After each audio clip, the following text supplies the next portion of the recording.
adalah seperti ini Bapak Ibu.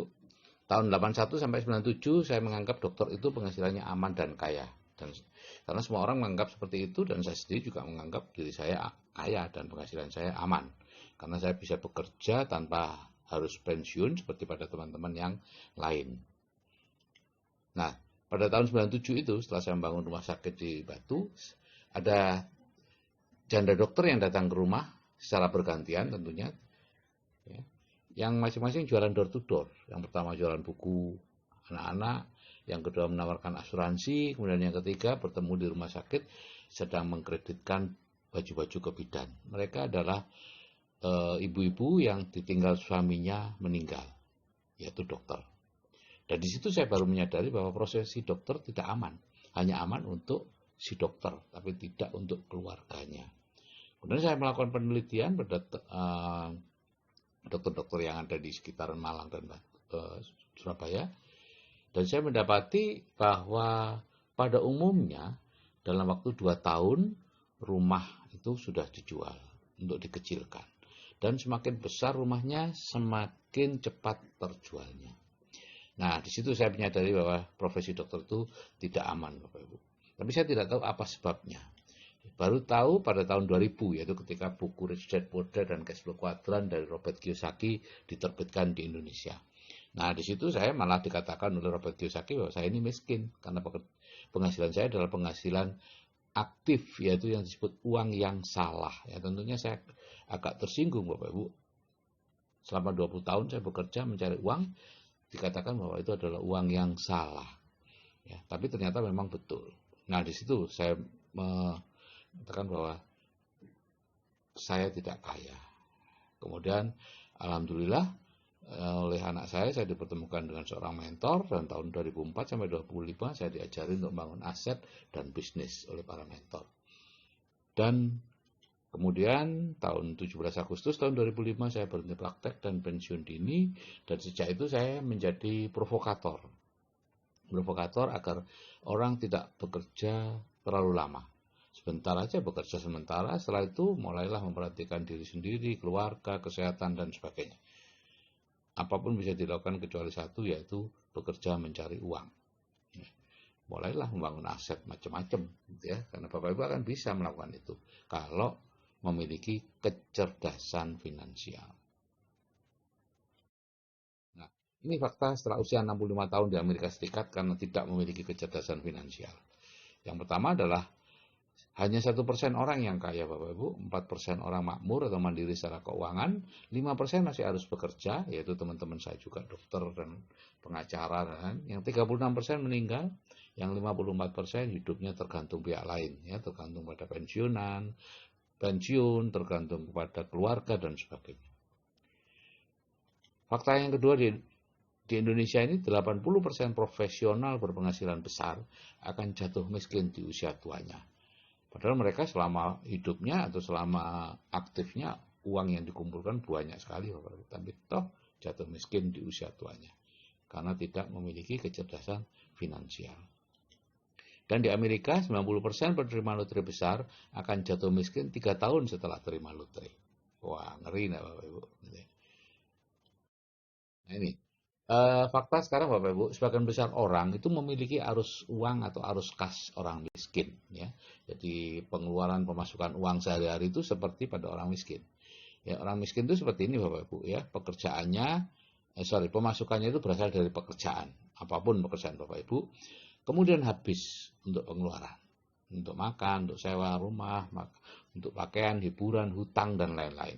Aset dan beban sama sekali tidak diperhatikan. Tidak peduli Bapak Ibu masih seperti yang di kiri itu atau yang gambar di kanan itu, kalau arus kas Bapak Ibu seperti ini habis setiap bulan, itu adalah arus kas orang miskin dan bawaannya stres. Sekarang kita lihat bagaimana pencari impian keuangan berubah menjadi mimpi buruk keuangan. Ya. Ini ada seorang pemuda yang baru lulus, kemudian dapat pekerjaan. Dari pekerjaan ada pemasukannya masih kecil, pengeluarannya masih kecil. Terus menerus seperti itu, dia enjoy. Suatu saat dia menikah dengan seorang gadis yang juga punya pekerjaan, punya penghasilan, sehingga penghasilannya double. Maka apa yang dilakukan Bapak Ibu? Mereka berdua membeli rumah, mencicil, ya, sehingga mulailah ada beban di rumah tangganya. Terus seperti itu pengeluaran menjadi tinggi, terus menerus ngepas terus, ada kelebihan sedikit dibelikan mobil dan seterusnya sampai suatu saat mentok salah satu harus meningkatkan penghasilannya.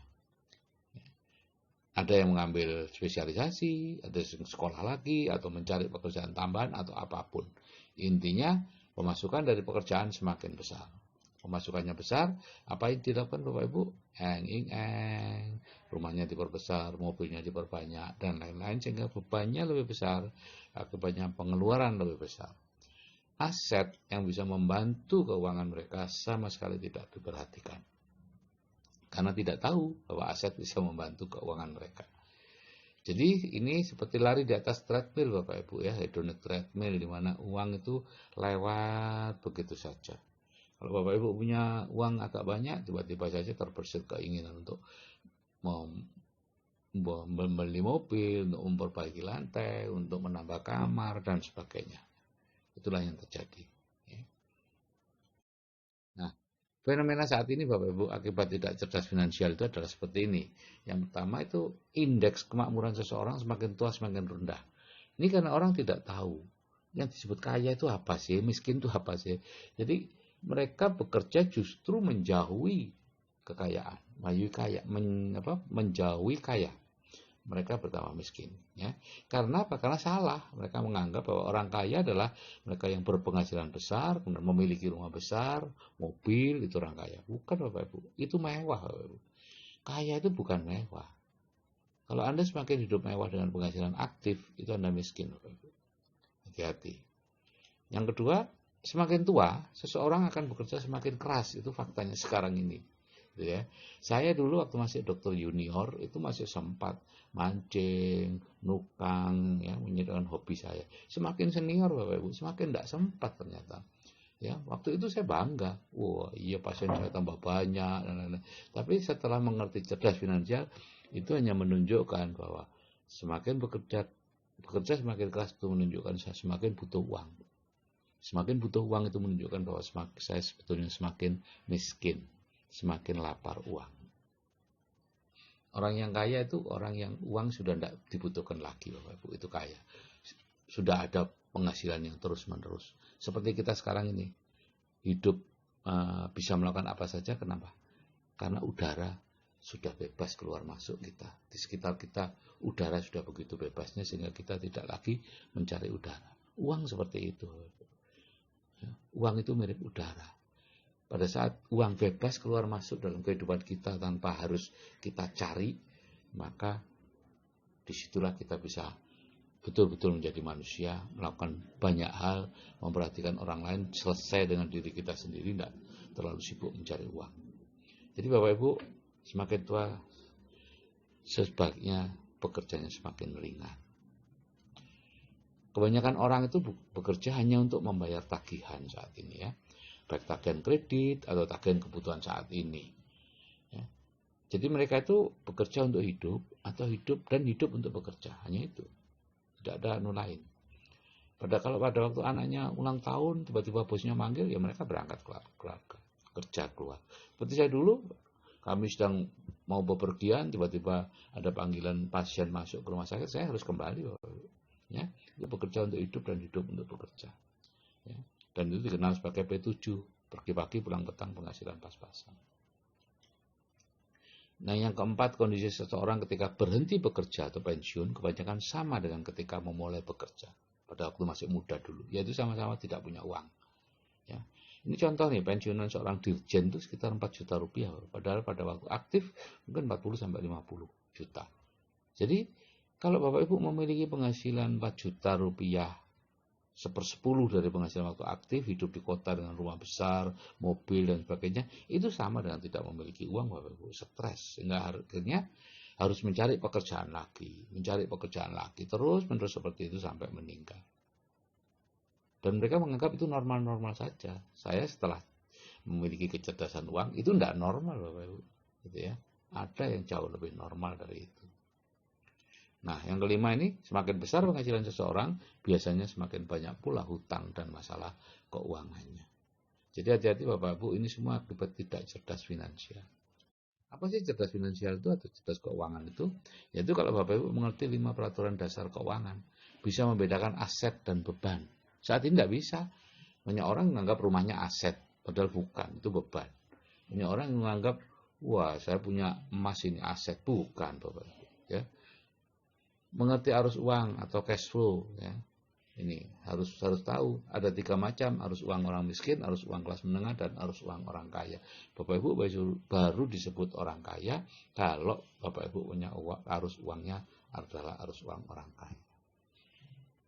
Ketiga, mengetahui cara menggunakan uang. Nah, banyak di sini yang kemudian menabung. Salah Bapak Ibu. Jangan, gitu ya. Belajarlah kecerdasan finansial supaya Bapak Ibu tahu bahwa menabung itu salah. Yang keempat, memahami penghasilan aktif dan pasif. Penghasilan aktif itu disebut sebagai penghasilan yang salah, uang yang salah. Ini dulu menyinggung saya, tapi memang betul seperti itu. Semakin besar penghasilan aktif Anda, semakin besar pula hutang Anda. Dan yang kelima, kita disebut cerdas finansial kalau mengerti definisi kaya dan miskin. Dan kalau Bapak Ibu cermati, maka hampir sebagian besar Bapak Ibu masuk dalam kategori miskin. Ya. Oke Bapak Ibu, ya, kami di grup WA Building the Dream mengajarkan hal ini secara gratis ya lewat WA. Silakan kalau Anda mau belajar di situ. Supaya apa? Ini manfaatnya ini Bapak Ibu. Mampu merubah penghasilan yang kecil menjadi penghasilan yang besar, gitu ya. Mampu memanfaatkan penghasilan yang sekarang untuk kesejahteraan kita sampai ke anak cucu. Sekarang ini Bapak Ibu, kebanyakan orang penghasilannya yang sekarang itu hanya untuk hidup sekarang ini. Ya, tidak ada kepikiran sampai untuk besok, enggak. Untuk bertahan hidup saja, setelah itu ya tidak tahulah apa katanya besok.